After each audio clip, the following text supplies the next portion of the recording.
Albanians in World War II.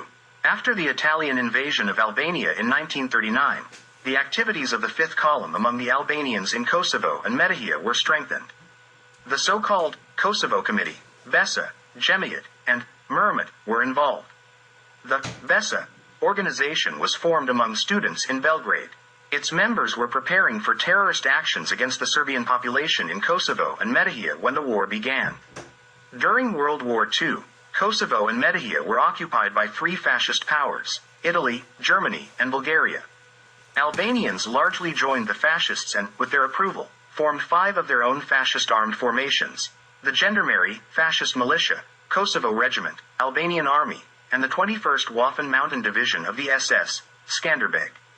All these armed formations were used exclusively for terrorizing and persecuting Serbs. As a result, around 200,000 Serbs were expelled from Kosovo and Metohija. The exact number of killed Serbs was never accurately determined. The killing of Serbs by uniformed Albanian armed formations was a daily occurrence. In Yarosvac, for example, they killed 43 Serbs in a single day. The houses of expelled Serbs were usually demolished, and their property was taken away to prevent them from returning to their homes. While the war was ongoing, Albanians killed Yugoslav soldiers, looted military warehouses and state-owned enterprises. They also attacked civilians, engaged in extortion, set Serbian villages on fire, drove Serbs out of their homes, and immediately moved in, taking all belongings, livestock, and anything they could get their hands on. They killed people in their homes by throwing bombs through windows, raped and abducted women and girls. In all Albanian villages, volunteer groups of 10 to 15 armed individuals were organized, going to plunder and burn Serbian houses. Rade Saveljic, who fled from Pec to Belgrade on December 2, 1943, gave the following statement to the Commissariat for Refugees and Resettlement. Immediately after my escape from Pec, a great massacre of Serbs occurred there.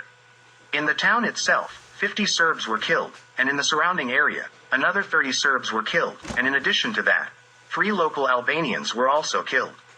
In Pec, at the time of my escape, a flying detachment entered, composed of Albanians from Kosovska Mitrovica, who carried out this massacre under the influence of Albanians from Pec. This flying detachment was led by Jafar Diva, an active minister of internal affairs in Albania in the 1980s, and Bajazet Boljedinac, a former officer of the Royal Yugoslav Army who was the head of the Yugoslav police in Kosovska Mitrovica in the 1980s and an active lieutenant colonel in the Albanian army. The massacre occurred on December 3 and 4, 1943. Regarding the violence, Saveljic stated, "Groups of Arbanas forcibly take away young women from these parts, usually girls, using physical or psychological coercion, usually threaten to kill all their members' families. I would like to mention that persecutions of this kind are only carried out against Serbian women nationality. In Pasia and its immediate surroundings, that is in one part of the Pasia section, about 100 people were taken female, almost all of them girls. All of them were taken away and caught on the street like game. That's why now all the younger women in Pec, as well as in this whole region, which is under the rule of local Arbanas, no longer go out of the house at all. They are already hiding, living in constant fear. This situation continues in Pec even now. Right before my escapes, at the beginning of November 1943, I think on the 5th of November, 3 girls who went to buy supplies of firewood in Rogovo. They were attacked by Arbanas, defeated and held. One of them, the daughter of Marko Shaban, a farmer from the vicinity of Dekovica who now lives in Pec, was raped on the spot. During rape she was flattened on the legs and chest and was later found by the Serbs in that place. Severely wounded and unconscious, she was taken to the hospital in Pec, where she is still being treated. The other 2 girls, whose names I do not know, were taken by local Arbanas to their houses in Rogovo and from there they never returned to Stove. Regarding the massacre in Pec, we have the testimony of Judge Velimir Lekic from Pec. All those arrested, these Albanians who were members of the special unit, subjected to severe torture and abuse. They were constantly beaten, and some had their legs broken. For some, their eyes were gouged out, and they were later killed. On Sunday, December 5th, in the evening, a new round of rounding up Serbs in their homes began. They did not bring these people to prison at all, but immediately sent them to the killing grounds. The killing grounds were located near a canal, dug in the immediate vicinity of Pec for irrigation purposes. Some prisoners were killed by the river Bistrica, and others were killed in vineyards in the vicinity of Pec. The bloody massacre during these days was not limited to Pec alone. Murders were also committed in the surrounding areas. The village of Dobrusa was completely burned down, and there were killings of Serbs in Vitomirica, Goraždevac, and Latin. What was happening in Pec was testified by the residents of Pec in January 1944. Stanko Vulovic, Dr. Vojislav Gilic, Vaho Vukotic, Lubo Dedovic, and Božidar Milosevic. From April 25 to May 15, 1941, there was a continuous burning of all Serbian villages in the Baranska municipality, in the Pec district.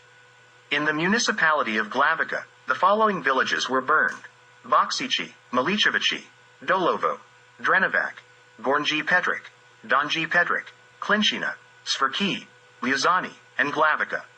All Serbian inhabitants from these villages were expelled. Women and children went to Pec or Montenegro by force, while most men fled to central Serbia. A small number remained in Pec. In the Budisevitska municipality, all Serbian settlement villages were burned. In the Streska municipality, all Serbian settlement houses were burned. Albanians typically burned down all settlement villages and houses. They looted the homes of indigenous Serbs, seized their properties, and constantly abducted women and girls for themselves. The abduction of Serbian women and girls by Albanians and their detention in Albanian homes for the purpose of maintaining sexual relations with them occurred in all villages consistently. We know that Petkana Mikic, the wife of Slavko, was taken from the village of Glavicis, in the Pec region. Mikic, who was previously killed by Arbanasi Rugovci on the road, Mirka Orlovic, a girl, the daughter of Jaha Orlovic, a farmer from Gornji Petric. Petkana Mikic was also taken away kept for themselves by the Arbanas from the village of Crml Jane in Srezujakovica. They took Mirka Orlovic Arbanasi Catholics from Donji Petric, and she is now in Dado Dakic's house, Arbanas from Donji Petric. We especially want to emphasize that Arbanasi Catholics participated in these persecutions of the Serbian population together with Muslim Arbanasi. Between these two groups of Arbanas in volume there was no difference in view. Conflicts which later broke out among themselves, they had nothing to do with the persecution's Serbian population. In these persecutions they were equally cruel. 39 Street 28, 29. The Skanderbeg division of 10,000 soldiers distinguished itself in particular during the raid on Jews in Pristina on May 14, 1944, when they arrested 281 Jews. Then, on July 28, 1944, in the Serbian village of Velika, they committed an indescribable massacre of Serbian civilians, resulting in the deaths of 428 people, including women and children. Albanian Quisling Mustafa Kruja visited Kosovo and Metohija in June 1942 and publicly advocated the need to create a purely Albanian ethnic unit from Kosovo and Metohija.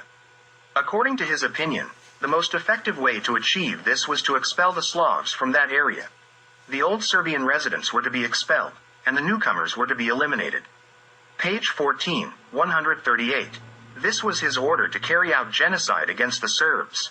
Albanians provided lists of Serbs to the Italian occupation authorities to be arrested on various charges, when in reality, their only guilt was being Serbian.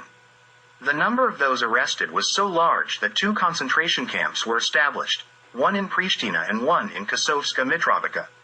Camp inmates were forced to work in the Trepča mine and in the construction of Italian fortifications, while some were sent to Germany. Only a small fraction of camp inmates survived. Bishop Seraphim of Raška prison was interned in Albania and died there. The abbot of the Devic monastery was killed in the monastery. Most priests were either expelled or killed. The Albanian terror bore the stamp of Islamic fundamentalism, which is present to this day.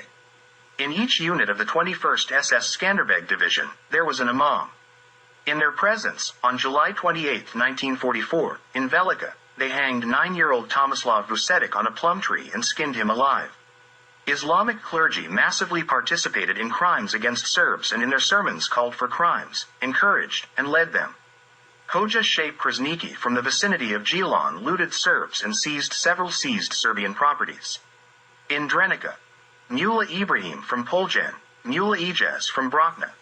In Suva Reka, Mula Nuri from Dulj, Mula Maharam from Semitist, and Salim Mustafa from Trnje. Shaban Dina from Velika Krusa near Orhovac, Ahmed Rustami from Karissa near prison, and Jahia Dasik from Istok. The infamous criminal was Mula Idris Haralahu from Gilan, Hoja Nuruddin Al-Ati from Danovce near Suva Reka, Hoja Ismail Maxhut from Kakanik, Hoja Rafat Valesi from Kosair, and 5 other dervishes. They were leaders of criminals and organizers of terrorist groups and units everywhere. In just 2 years of occupation, 598 Serbian women and girls were abducted, all forcibly converted to Islam. This could not have been done without the involvement of Hohas and Imams. In the village of Bajanci near Lipljan, the Radijits, Rodanovic, and Samardzik families were expelled. Their houses were demolished, and from that material, a mosque was built. Believers and priests did not mind praying to God in a temple built in such a way. During the time of the fascist occupation of Kosovo and Metohija, around 180,000 Albanians migrated from Albania and settled on the properties of displaced Serbs. After the First World War, an agrarian reform was carried out in Old Serbia, where land was confiscated from large landowners and begzedas, Turkish landlords. Almost all of this land was originally Serbian land that had been taken from Serbian peasants. Few of them even had Turkish title deeds to the land they possessed. It was rare for any of the Albanian villagers to have title deeds to the land they occupied because, in most cases, it was land that had been taken from others. These lands were settled by landless people from all parts of the new state, totaling around 12,000 families. A total of 374 new settlements were established. The lands of Albanian peasants were not touched. A Croat says, the hills, forests, pastures, and wasteland were divided, as well as the land expropriated through agrarian reform. More than 9/10 of that land was not cultivated before. 40. Article 65.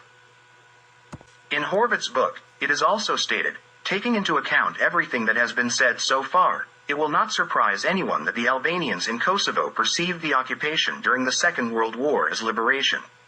The majority of Kosovo, as well as Western Macedonia and northern Greece, were annexed to Albania, which was occupied by the Italians in 1939. Illusions of Greater Albania were being promoted. Schools were opened in the native language. Albanian was introduced alongside Italian in the state administration. The use of the Albanian flag was allowed. Confiscated land was returned, and carrying weapons was permitted. In addition, Albanian collaborators were given a free hand in their treatment of Serbs, who were practically placed outside the law.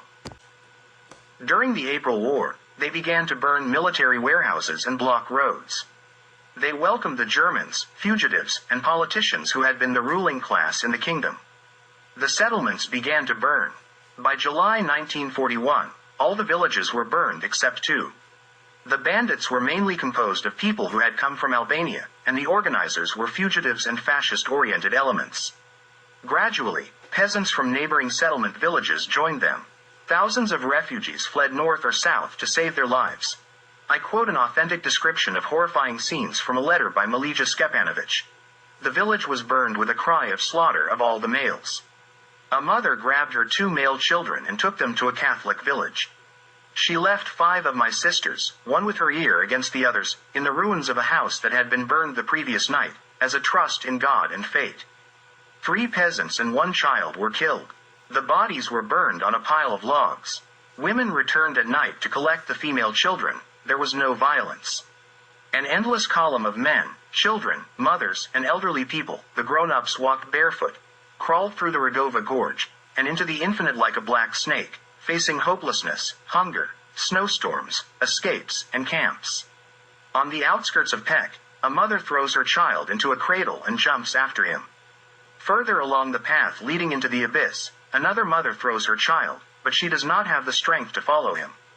She tears her face and eyes with her nails, first putting a white cloth over her black veil, and continues to walk in the direction leading her into the abyss. My mother, despite dragging 7 small children, I was the eldest, in the chaos of Bistrica, saw a girl with golden curls, descended, and embraced her like that. In one moment of the Rogova hell, she herself falls into temptation. She calls the 3 of us, the older children, and says, "Go with the column, may God help you," and heads towards a steep cliff over 200 meters high, to throw herself with her 4 little sisters. We scream, "Throw us too." The unfortunate woman gives up. At the edge of Kakor, in Bielu, Milorad awaits his wife Puro. She gave birth to a girl in the column and carries her in a bundle. She carries a frail 5-year-old girl, Hoka, on her back. Where are you taking them? The unfortunate woman remains silent. The father takes the bundle and the frail girl and throws them into the bistrika, turning into a heap that bites the ground and weeps. 40. Article 74/75. In mid-June, Mustafa Kruja, the president of the puppet government of Albania, visits Kosovo. He holds meetings where he says, "We must strive to replace the Serbian population in Kosovo and Metohija as soon as possible. Declare all indigenous Serbs as colonists and, as such, send them to concentration camps in Albania through Albanian and Italian authorities. Settler Serbs should be killed." Yugoslavia's dictator, Josip Broz Tito, issued a decree on March 16, 1945, prohibiting the return of expelled Serbs by fascist forces to their homes in Kosovo and Metohija.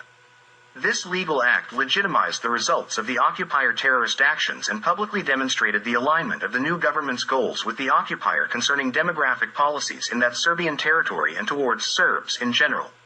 The communist attitude towards Serbia and the Serbian national question was influenced by the Comintern. Communist theories did not find much resonance among the Serbian people, and their propaganda did not gain significant traction. They considered Serbs an obstacle to their plans to communistize Yugoslavia and the entire Balkans.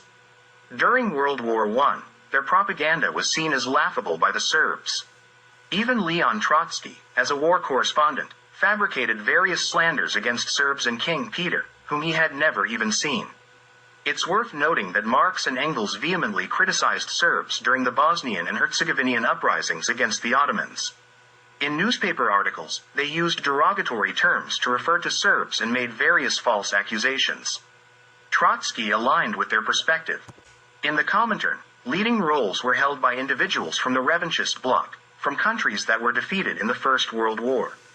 They now used communist ideology and the Soviet Union to seek revenge against the Serbs for the defeats they suffered in the war. The Comintern held its 5th Congress in June 1924 in Moscow. It was during this Congress that, for the first time, the program of the Communist Party included the breakup of Yugoslavia and, in particular, Serbia, and the creation of Montenegrin and Macedonian nationalities.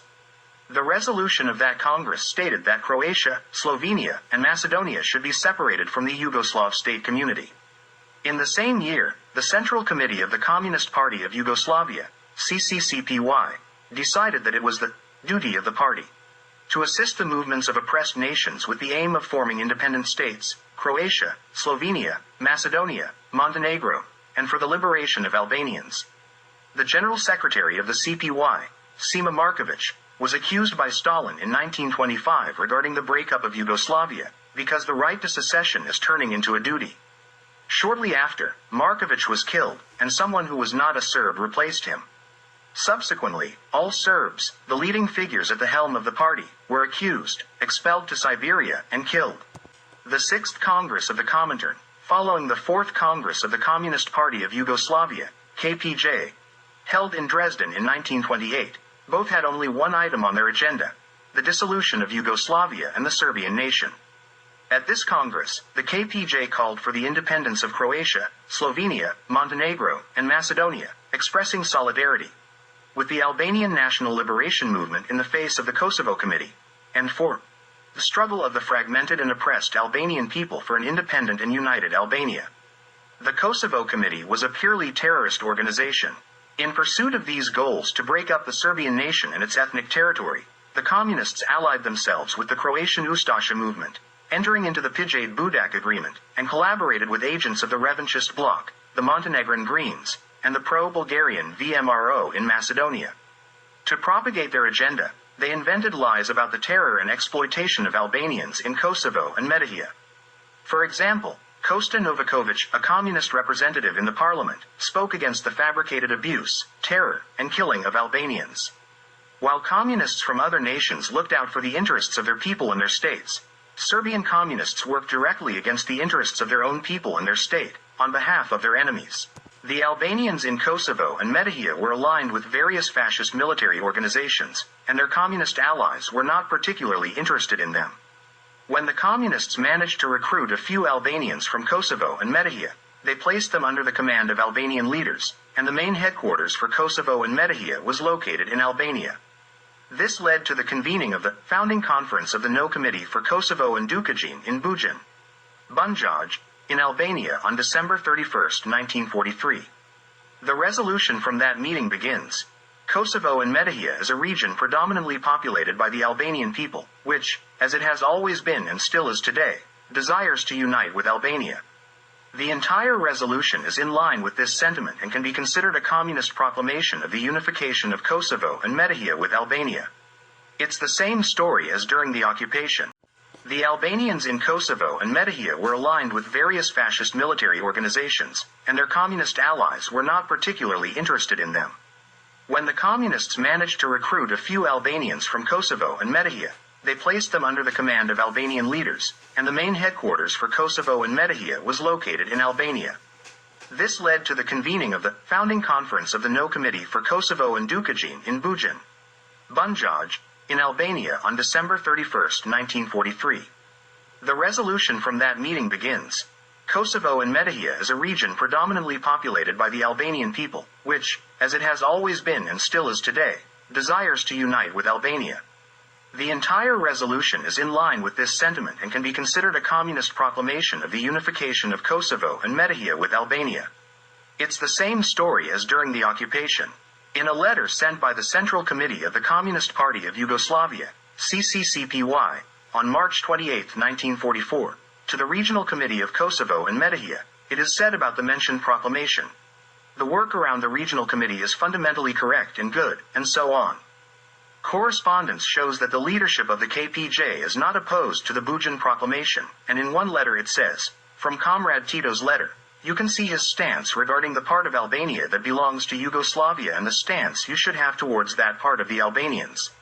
One of the leading communists in Serbia, Sreten Zujovic, stated in December 1944, if Albania were organized on the same principles as we are, we would have no objection for our Albanians to secede and join them.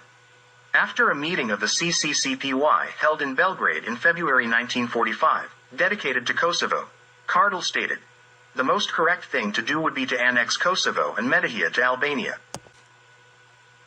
After the communist victory, Kosovo and Metohija had an undetermined status until the session of the Regional People's Committee in July 1945 in Pristina. In Pristina, a resolution on joining Serbia was adopted. They arranged it in such a way as to create some possibility for secession of Kosovo and Metohija under the pretext.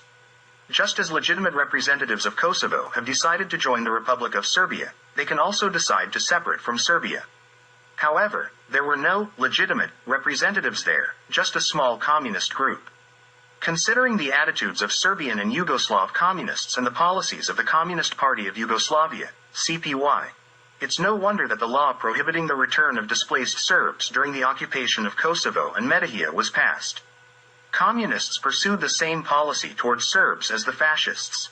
The fact that the communists didn't immediately go all the way in implementing their intentions regarding Kosovo and Metohija is not a change of stance but rather a reflection of their weaknesses. They feared that the annexation of Kosovo and Metohija to Albania could lead to the downfall of their regime. They opted for a long-term strategy, as demonstrated by the 1974 Constitution.